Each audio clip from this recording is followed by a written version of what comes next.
Hi there, if you've got any of the cars that are based on the MEB platform, so that is Skodas, it could be the Enyaq or the Enyaq, it could be a Cupra, my wife has a Cupra Born, it could be an Audi Q4 e-tron, any of the Volkswagen's ID models, they all have the same issue, as do the Ford Explorer and the Ford Capri. And that is, Volkswagen have used a part which is common to all their petrol cars. And it's this little plunger here for the charge flap, and it's what locks the charge flap shut. Now on a petrol car, it's no problem because this thing doesn't sit open in the rain or the snow or whatever else the elements I've got to throw at it. And therefore water can't get in. But in these cars, obviously, we leave our cars open and plugged in for many hours in all sorts of weathers.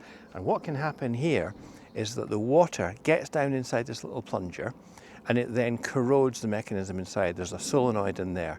And then what happens eventually is that your charge flap will not open. You'll go to open it up so that you can plug your car in, and lo and behold, it won't work. And the only thing you can do then is call out Skoda Assist, or you can try and break it open yourself. But at least if Skoda Assist do it, then it will be covered by the warranty if your car is still under warranty. Now Skoda know about this, so what they have come up with is this device. And this fits over your charge flap like that, and it protects it from the elements.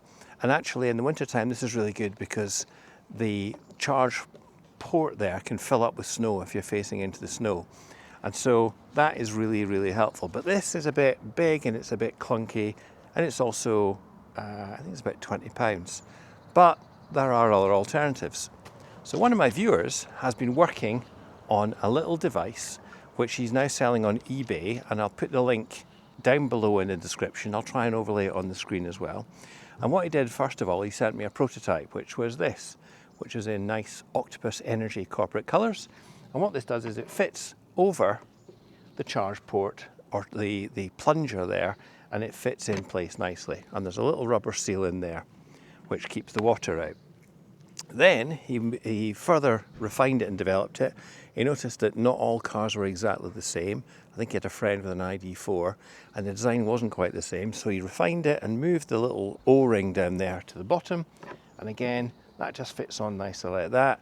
On this Enyaq, which is a first generation Enyaq, it's absolutely snug on there, no problem at all. Then he discovered that some cars, such as the Cupra Born, actually have some part of the casing there actually obstructs that fitting on.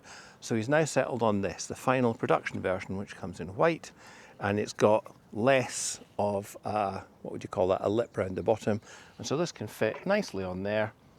And if you put that on there, then your charge port is going to be absolutely bone dry underneath and no water will get in there. Okay, so this isn't a Skoda, it's not a Volkswagen, it's a Ford Capri, it's my neighbour's car. I've forgotten the white one when I came over here, but as you can see here, it's a slightly different design on the port. This doesn't go in and out. As far as I can see, it twists and it goes in somehow. A slightly different locking mechanism. I'm not sure if it's as vulnerable to the water ingress as ours, but as you can see, that one fits. The blue one fits. They're not as tight, those are actually quite loose, but I'm not entirely sure whether this charge port would be as vulnerable. As you can see there, it kind of goes in like that, so I'm pretty sure it will be, but these are slightly too loose. That looks narrower than the Volkswagen, certainly the Skoda versions. Anyway, I'm going to try it on the Cupra next. Okay, so turning to the Cupra Born, this is a 2025 model.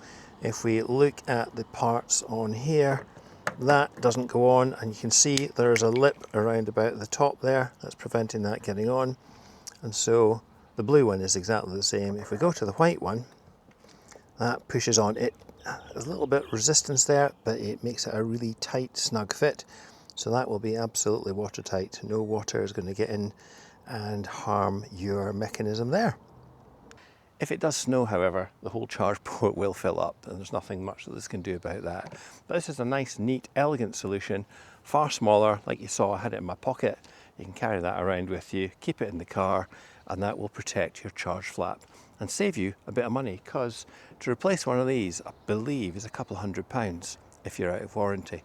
So top tip, have a look on the link that I've put in the description below, and if you fancy one of these, it's available, and I don't know the price. It's not very expensive, but I'll put it on the screen down below again, and you can decide for yourself, do you want to buy one of these or not? Thanks again to my viewer for letting me test this out and for developing this in the first place, and I'll see you in another video very soon.